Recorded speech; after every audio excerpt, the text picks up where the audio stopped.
एक अफसर की मौत, खदान में फंसे 14 लोगों को निकाला गया। एक अफसर की मौत हो गई है, 13 अफसर खदान से सुरक्षित रेस्क्यू। हिंदुस्तान कॉपर लिमिटेड खदान में हादसा, केसीसी की कोलिहान खदान में हुआ था यह हादसा। मशीन के पुराने होने की वजह से यह हादसा हुआ था। तो खेतड़ी के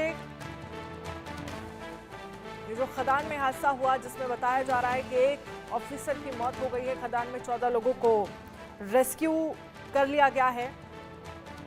हिंदुस्तान कॉपर लिमिटेड खदान, जहां पर रस्सा टूटने की वजह से लिफ्ट जो है वो नीचे गिर गई थी, गड्ढे में गिर गई थी। तो राजस्थान के झुंझुनू जिले के खेतड़ी के कोलियान खदान में लिफ्ट का रस्सा टूट जाने के कारण 14 लोग फंस गए थे। इनमें से एक ऑफिसर की मौत हो गई है। ताज़ा जानकारी के मुताबिक 14 में से 13 ऑफिसर्स को लिफ्ट से सुरक्षित बाहर निकाल लिया गया है। हादसे में मुख्य सतर्कता अधिकारी उपेंद्र पांडे की मौत हो गई है। वहीं इस हादसे के बाद सवाल ये है कि आखिर देश की इतनी बड़ी और मशहूर खदान में ये हादसा कैसे हुआ, किसकी लापरवाही की वजह से हुआ, यह बड़ा सवाल खड़ा हो रहा है। तो 13 ऑफिसर्स सही सलामत सुरक्षित बाहर आ गए हैं, लेकिन एक मेन ऑफिसर जो अधिकारी जिस पर पूरे रेस्क्यू ऑपरेशन की कमान थी, उसकी जान जाने की बात सामने आ रही है। हालांकि इतनी बड़ी लापरवाही आखिरकार कैसे हुई, ये बड़ा सवाल बना हुआ है।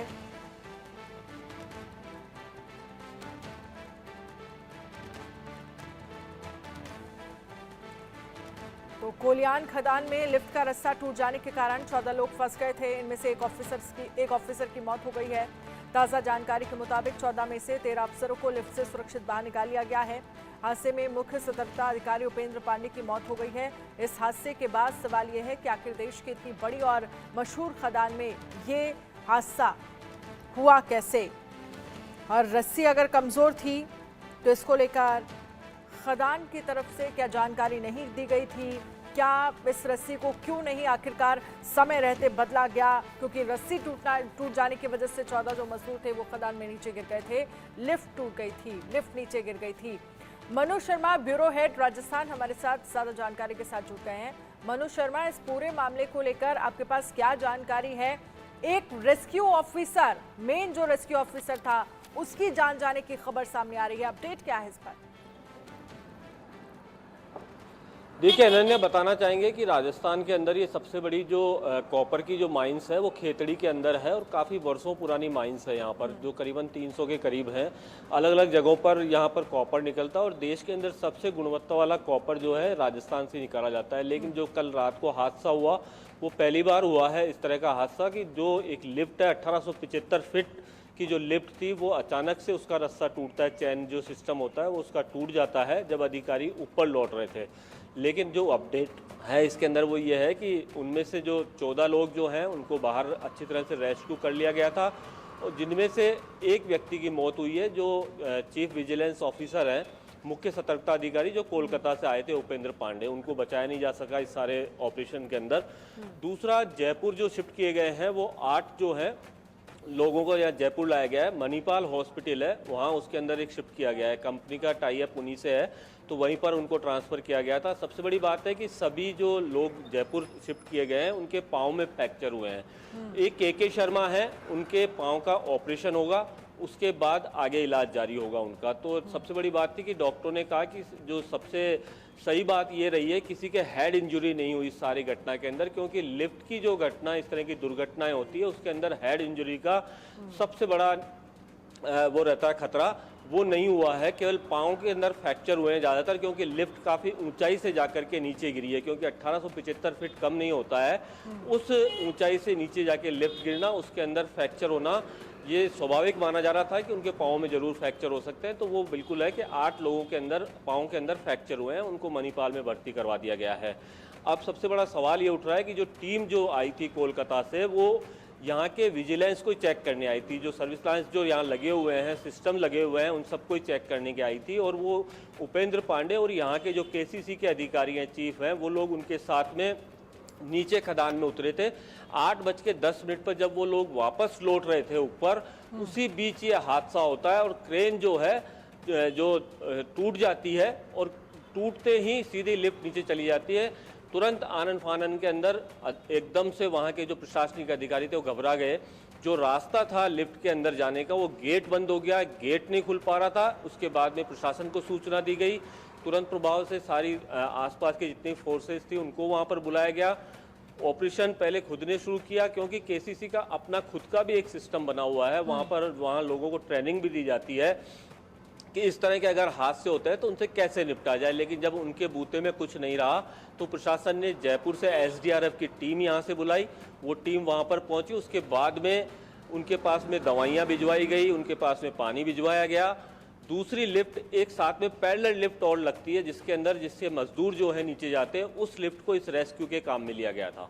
जी बिल्कुल, लेकिन सवाल ये है कि इतनी बड़ी खदान में जहां पर इतनी बड़ी संख्या में लोग काम करते हैं, अधिकारी वहां पर जांच के लिए गए थे, क्या वक्त रहते हुए लिफ्ट में किस तरह की मेंटेनेंस की ज़रूरत है? क्या ये सारी जिम्मेदारियां खदान की तरफ से पूरी की जा रही थी? ये चेकिंग की जा रही थी कहीं पर कोई किसी भी तरह का हादसा ना हो, इसको लेकर क्या वक्त पर जो मेंटेनेंस होना चाहिए इस खदान में, क्या वो हो रहा था? अगर हो रहा था तो फिर रस्सी अगर टूट गई अचानक से जिसकी वजह से लिफ्ट नीचे गिर गई, इतना बड़ा हादसा हो गया, तो सवाल जो है वो यहाँ प्रशासन, खदान प्रशासन पर भी खड़ा होगा। बिल्कुल आप सही कह रहे हैं। सवाल सबसे बड़ा यही उठ रहा है कि जो इतनी बरसों पुरानी लिफ्ट है उसकी मेंटेनेंस का क्या था, क्योंकि जो अधिकारी आए थे कोलकाता से और यहाँ के जो प्रशासनिक अधिकारी थे वो सारा सिस्टम यही चेक करने के लिए, दुरुस्त करने के लिए चेक करने गए थे और वही अधिकारी इसकी चपेट में आए। सबसे बड़ी बात है जो सारे आला अधिकारी थे, इंजीनियर थे उसके अंदर, वो लोग इस हादसे की चपेट में आए हैं। तो सबसे बड़ा सवाल यही उठ रहा है कि जब इसका अगर टाइम टू टाइम यहाँ पर चेक होता, अगर लिफ्ट के जो मेंटेनेंस होती है, जिस कंपनी को सर्विस दी गई थी, क्या उससे लगातार चेक हो रही थी। अब ये सब जांच का विषय है जिसके ऊपर अभी जांच जो है हिंदुस्तान कॉपर जो कॉरपोरेशन है वो इसकी करवाएगी, तब सामने आ पाएगा। लेकिन सबसे बड़ा सवाल जो उठ रहा है कि इतने आला अधिकारी जब वहाँ मौजूद थे, जब उनको सिस्टम का कुछ पता नहीं चल सका। कोलकाता से जो विजिलेंस ऑफिसर आए थे वो सब भी यही चेक करने आए थे, वहाँ के सिस्टम्स को दुरुस्त है या नहीं है ये चेक करने के लिए आए और वो खुद ही इस हादसे का शिकार हो गए। खुद उपेंद्र पांडे जो सबसे मुख्य सतर्कता अधिकारी हैं, चीफ विजिलेंस ऑफिसर हैं, वो इसके अंदर मारे गए हैं, उनको बचाया नहीं जा सका इस हादसे के अंदर। तो अब ये सबसे बड़े सवाल उस हिंदुस्तान जो कॉरपोरेशन है, ये कॉपर कॉरपोरेशन है, इसके ऊपर सवाल उठ रहे हैं, मैनेजमेंट के ऊपर भी। मनु शर्मा जी, एक चीज़ और मैं आपसे समझना चाहूँगी, क्योंकि 13 जो ऑफिसर्स थे वो खदान में सारी चीज़ें जांच करके वापस आ गए, एक अधिकारी सबसे आखिरी में कैसे रह गए और कैसे हुआ, कैसे उनकी मौत हुई, इसको लेकर अभी क्या अपडेट है? देखिए, आधिकारिक अभी तक खुलासा नहीं किया गया है उनकी डेथ कैसे हुई है, क्योंकि उनका पोस्टमार्टम होगा। वहाँ पर केसीसी का अपना खुद का हॉस्पिटल है जो खेतड़ी के अंदर बना हुआ है, वहीं पर होगा। वहाँ उनके जब परिजन आएंगे उसके बाद में पोस्टमार्टम होने के बाद ये आएगा। लेकिन जिस तरह की सूचनाएं मिल रही है वो अधिकारी सब साथ थे, लेकिन हादसा जिस तरह का हुआ और उसके बाद में 15 घंटे बाद में जब सब लोग बाहर निकले, उस समय उनकी डेड बॉडी के लिए पहले एक जो आए थे व्यक्ति जिसको बाहर निकाला गया था, उसी ने बाहर बता दिया था मीडिया को भी कि एक व्यक्ति के अंदर डेथ हो चुकी है। उसके बाद में लेकिन इसका अभी तक ये खुलासा नहीं कर पाए कि सदमे के कारण से डेथ हुई है या कोई